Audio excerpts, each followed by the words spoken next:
All right, look, I know you probably have an electrical exam coming up. You're really stressed out. You're thinking, what am I studying? And how should I study? And what is the proper approach? Because I get this call all the time. And many people have heard me say, a philosophy of education for electrical exam preparation is repetition and, of course, a structured study plan. So we're going to talk about that today on this episode and going to give you some insights about exam preparation, things that you need to take into consideration for you when you're taking or preparing to take an exam.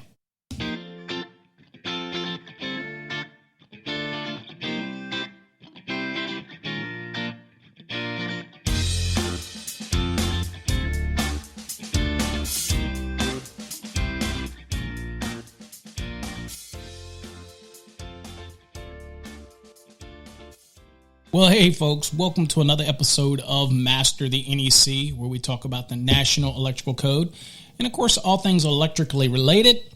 On today's episode, like the intro stated, we are going to talk about exam preparation and how to deal with it, because I get an awful lot of people that reach out to me and they go, look, Paul, I've been in the field for many years. Or I've been as a helper or an apprentice or, working in the field with my hands in some capacity in the electrical industry. And I've accumulated the hours in the state, whatever state you're in, has now permitted me to come in and sit for licensure. Yeah. So at that point, people are like, what do I do? And you've heard me say this, I'm sure, if you're an avid listener. If you're not, please subscribe. You get notices anytime we do a podcast.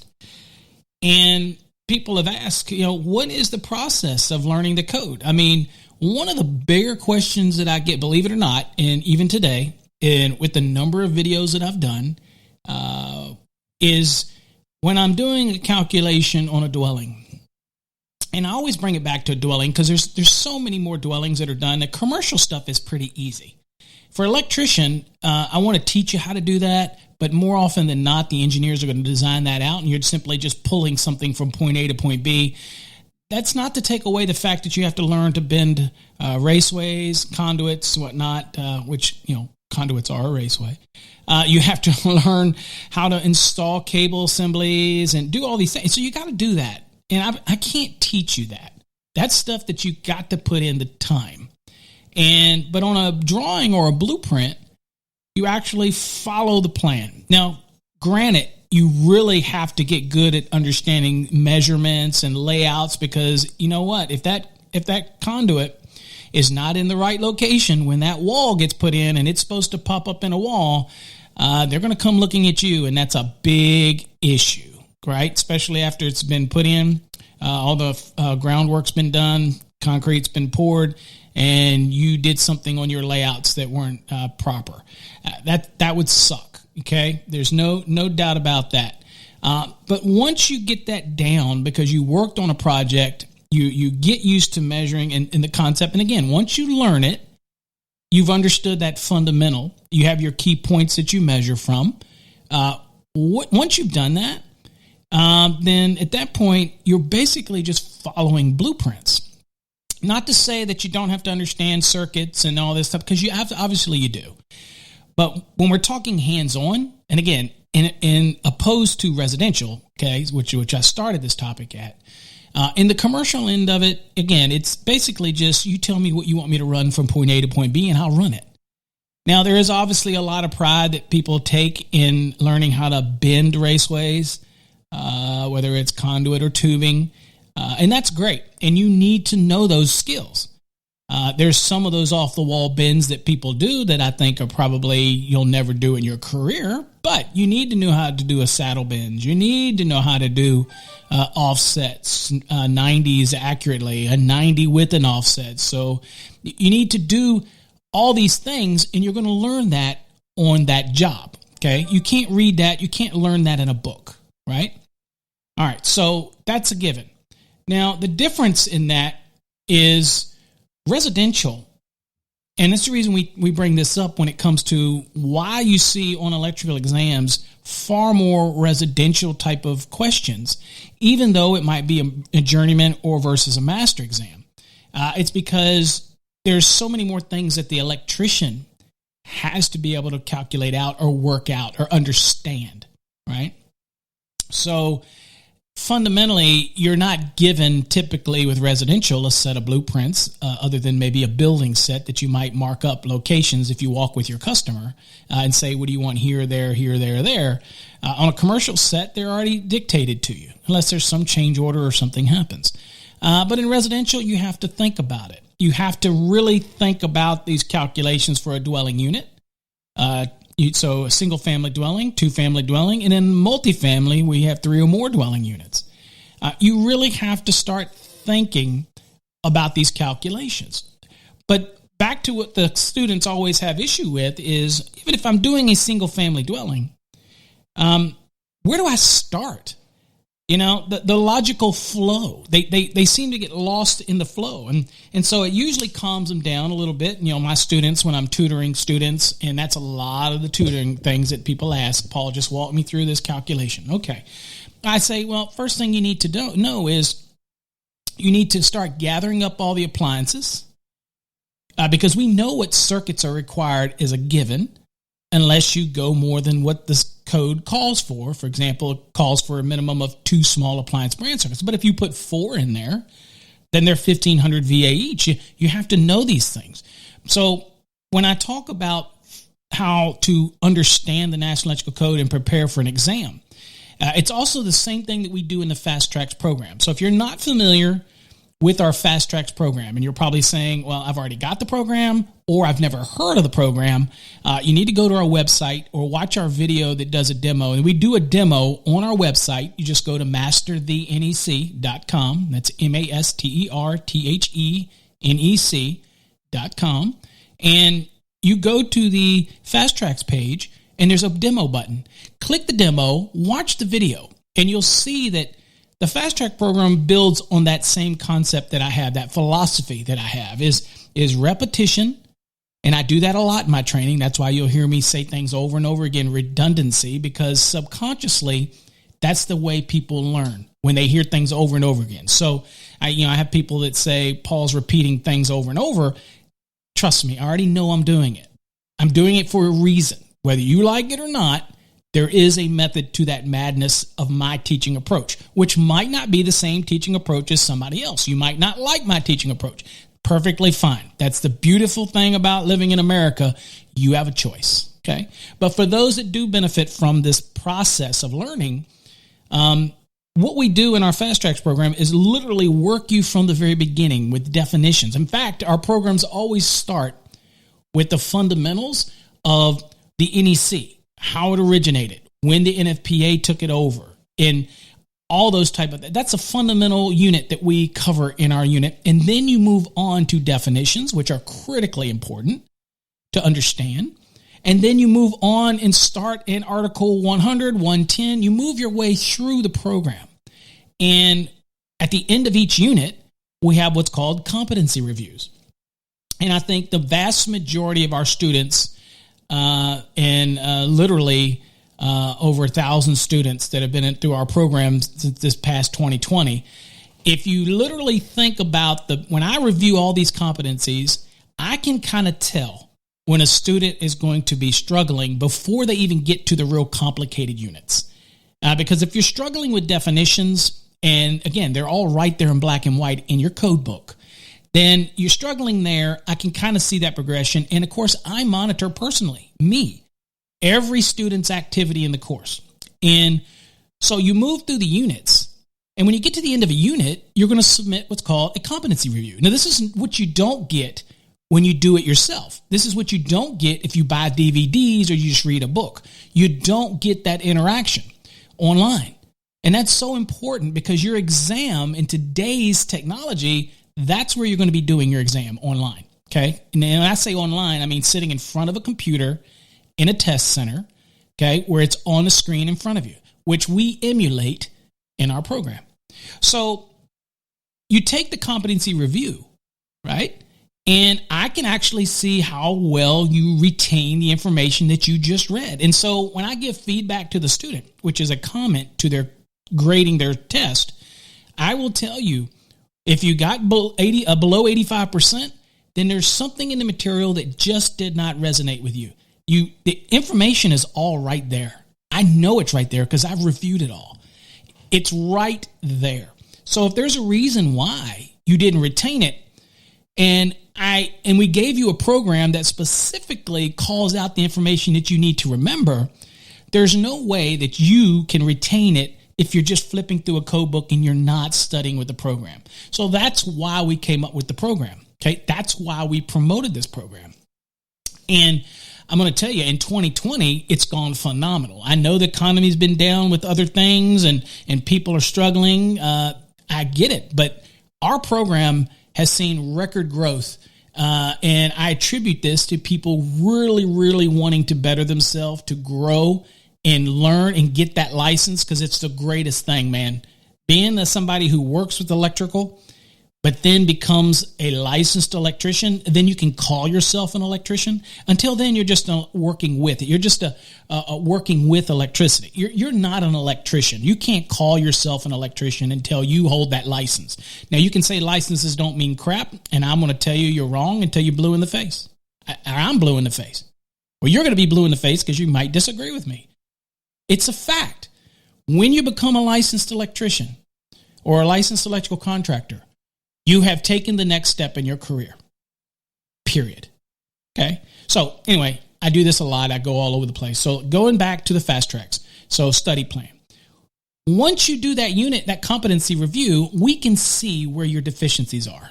And we're going to give you the answers to the questions you got wrong as long as you get a 60%. Now, there is a proposal on our board of directors to raise that value so that we don't give the answers to anything less than 75%. Why? Because most exams, the passing score is 75 on average. Some are less, 70, but on average. So the point is you purchased a program because you need to learn. Some of our board believes that if you score below an acceptable passing grade, that you should go back and reread the material. And it's only going to behoove you to do that. This is not a sprint in our program. You have access to it for a full year. This is a marathon. So if it means you have to go back and read something, you don't get frustrated. It's literally because you really need to go back and read it. There's something about it that just didn't hit home with you. And a lot of people do. That's the number one thing I see in people that struggle with the learning the code is reading comprehension and reading retention. So they read something and they finish the paragraph and they really don't know what it said. They can't remember what it said. And you just finished reading it, right? And that's a reading comprehension thing. And so the last thing that we want is for you to be sitting in an exam and a question comes up on the computer and you read it and you just don't understand. You can't comprehend it. So this is why I did a video on how to dissect the root of a question. And you can find that video just simply, it's in our course, but you can also go to our YouTube channel, which is youtube.com/master the NEC. And you can go look under our courses. It's in our NEC playlist, and it's in our electrical calculations playlist. You can Google through, you can search through the search feature and find it. But again, it's all about finding the root of the question so that you can maximize your efforts when using the index to try to find the answer to the question, or at least put you in the right position. And then you can use two techniques called bold scanning. Well, that technique is bold scanning, is where you go right to the article that you think it is, and you start scanning the bolds in that, right? So that's called bold scanning. And of course, the other technique is simply doing what a lot of people do, is we'll go and use the table of contents to find a general part that something might be in for a specific article. And then they'll go to the index and they'll look for specific direct links to the issue. And they won't use maybe a little bit of bold scanning when they actually get to the area so they can narrow it down. But basically, you're using the question and the answers that are giving you on your screen to try to hone in on the correct answer. Okay. And so it's a technique. And go watch that video because I explain in that video how to do that. But in our Fast Tracks program, the video is also included as well. So you can get direct access. If you're in our Fast Tracks program, it's in the mega file right before you start doing the practice exams. That's another thing I should mention. In our Fast Tracks program, our exam prep program, we have over 1,200 practice exams. Not all the questions are perfect. I don't write them. But in looking at them, of the 1,200, there might be 5 that I don't like. But that's okay because they generate the students' curiosity. And you'd be surprised the number of emails I get from people who go, hey, this was marked wrong, but I think this question's wrong. And they're right. And the editors are aware of that question being incorrect. But the fact that I get more pride out of knowing that that student identified it and then had enough to reach out to me and say, hey, I think I got this question right. And it says I got it wrong. You'd think that I would be like, oh, crap, there's an error in the program. No, I actually am, if they leave them, I don't care because the vast majority of the questions are great. But there's very few that are just the way they're written. You might get it wrong and you challenge it and I give you credit for it.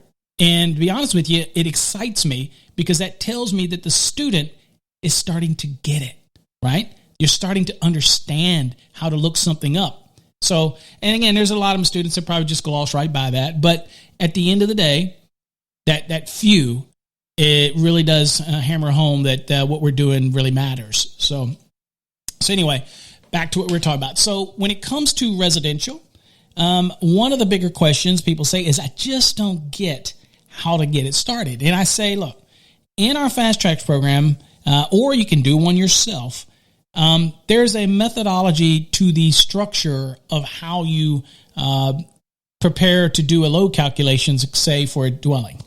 Whether you're using standard optional method, the first thing you always know you need to do is you have to gather all of the appliance information. I mean, you just might as well start doing that. Now, a lot of people just do rule of thumbs. They don't do that. I know a lot of electricians who certainly will not gather their list.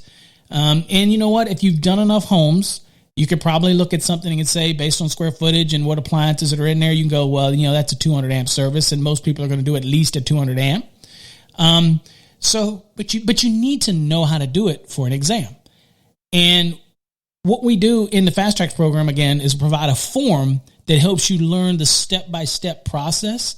And you can print this form out and you can keep it, laminate it, and put it in your code book and use it anytime. Instead of guessing, you can be accurate, right? But when it comes to an exam, if they're going to give you an exam question, you just need to know how to do any phase of that. So I tell people all the time, they say, well, that sounds complicated. It's not complicated. Okay. You need to know your square footage. You need to determine the dimensions, length and width in order to come up with your square footage. You know that dwellings are 3 VA per square foot. You know that's a minimum of 2 small appliance brand circuits. You know a minimum laundry circuit. Those are 1,500 VA each. And then you know that you are able to apply the demand factors of 220.42, first 3,000 at 100%, the remaining 117,000 at 35%, anything over that at 25%, right? You do that, and then you move on to the appliances. Water heater's an appliance, dishwasher, okay, garbage disposal. You do all your appliances. If you're doing a standard method, once you get 4 or more, you get to apply 75% demand, but you're basing this on all these appliances. And once you finish the appliances, you move on to the range, you move on to the dryer, follow those rules in 220.54 and 220.55. Once you do that, you move on to the heat versus AC. Okay. And you do that and you start comparing that. And then once you do that, you realize that I have to take at least an additional 25% for whatever motor that was in that dwelling that was the largest motor. Now, people say, where does this 25% come from? Well, it's because the code required you to take the 125% of the largest motor, where you already took the motor under probably your appliances, although it could be under your AC compressor if it is the largest. You already took into consideration the motor at 100%. So the reason we had to do that same one at times the additional 25%, all we're trying to get is that additional 25% for that largest motor. And people say, well, that's confusing. I'm saying, no, you've already taken all the motors into consideration. This is just saying that the largest motor had to be taken at 125%. Well, since you've already taken all the motors at their rating at 100%, all you're trying to do is capture that additional 25% so that truly you took the largest motor at 125%. Anyway, you add all that up and you just divide it by 240, and that's going to give you your amps that's necessary. And with that number, it's going to help you size your overcurrent protective device, which is 240.6A. Once you determine that, and we know the ampacity necessary, then you can size your conductors. So, and if it's a 120, 240 volt, 3-wire, single phase, say for a single dwelling unit, then don't forget that you can apply 310.12 in the 2020 code, but in the 2017 is 310.15B7, and that is the 83% rule based on the service or feeder rating. And that would be your minimum size of your service or feeder conductors. Again, if all of the rules used in 310.12 are applicable. And so that is the best possible answer. And on an exam, you want the best possible answer. Could it be larger than that? Absolutely. Can I size the conductors at 750 kc mil if I wanted for a dwelling? A 200? Absolutely. And it's not going to fit on the lugs, but you could do it if you wanted. Nothing prohibits you. But why would you do that? It's needless money that you don't need to spend. So you want to always solve the equation for the best possible answer, right? And so that's basically it. Really, it is. And if you say, well, how does this equate to the optional method? Well, the beautiful thing is the stuff that you did with the standard method up front, it's the same thing you're going to do for the optional method. Still going to be 3 VA per square foot. Still got to account for your small appliance branch circuits, minimum of 2, 1,500 VA each. The laundry circuit, 1,500 VA. You still got to do that. Nothing changes. But then you start adding all the things that are in the list when it comes to appliances, and you're able to add these things up. You're able to take the appliances, the nameplate value of your ranges, your dryers, all of that, water heater, everything. And then you get to apply the overall demand factors that are in the optional method, which is the first 10,000 at 100% and the remaining at 40%. And so it's really great diversity here. And then that's a separate piece. Okay. And then you got to do the AC versus heat.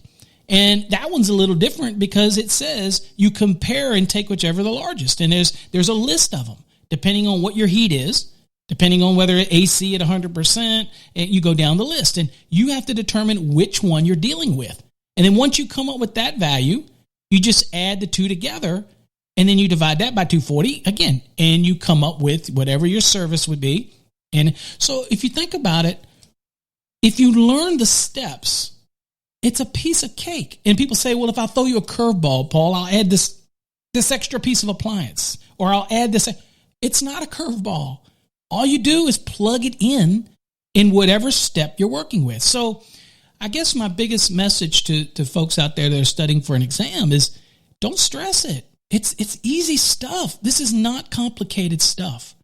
I think we overcomplicate it. And when people do the calculations, they get things wrong. They say, oh my God, this is complicated. No, it's because you might have left out a piece, or you might left out a step. And most people leave out trying to capture that additional 25% for the largest motor when you're dealing with a standard method. I mean, that's the most of the things that people leave out. But at the end of the day, if you understand fundamentally how to do each step, that's all you're going to encounter on an exam. Most exams are not going to ask you to do an entire calculation on a dwelling. They're just not. So if you learn each piece. Now, how does this translate into multifamily dwellings? It's simple. Simple. When you think of a multifamily dwelling, you have the standard method you could use for the dwelling units, or you have optional methods. And if you have the optional method, you just simply follow the same procedure for each individual dwelling unit under the optional method. And when you're doing service and feeders, you have a nifty table that you can go to that's going to give you some of these values that you're going to utilize. And you get a very healthy demand factor for it. But you just have to put it in context. Because we no longer are thinking of this as the big picture of the entire, I've got to do the entire service, or I got to do the entire thing. Most exams are not going to ask you to do that. Now, with exceptions to some weird states who, for some reason, feel like they need to pound their chest in order to give you such a test that they probably can't answer it themselves. And trust me, I've seen that happen in some of our meetings with the quote-unquote experts in the room, me included. And at the end of the day, most states aren't going to do that. Okay.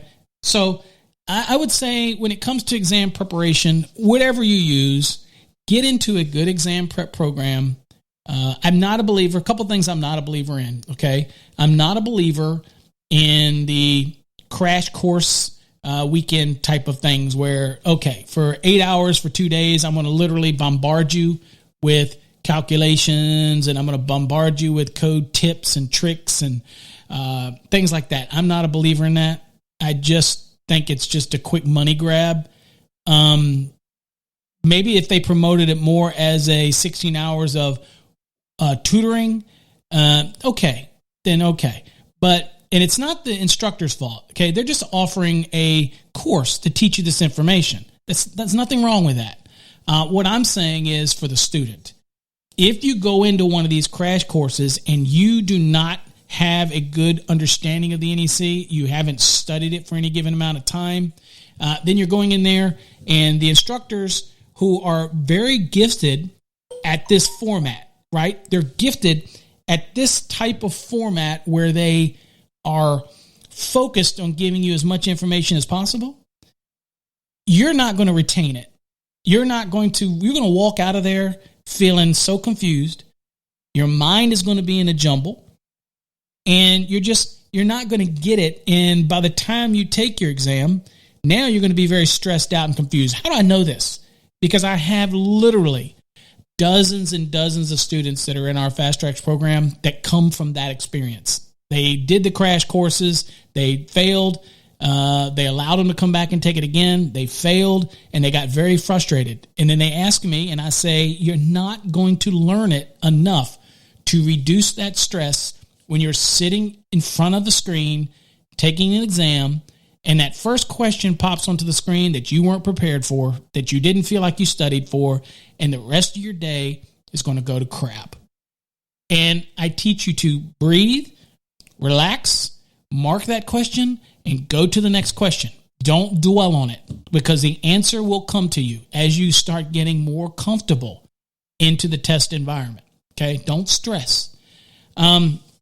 So anyway, that's it for today's episode. Just wanted to give some insight because, again, I get a sheer, and I probably covered this topic many times, I get a sheer volume of questions about exam prep. You would not believe the amount that I get.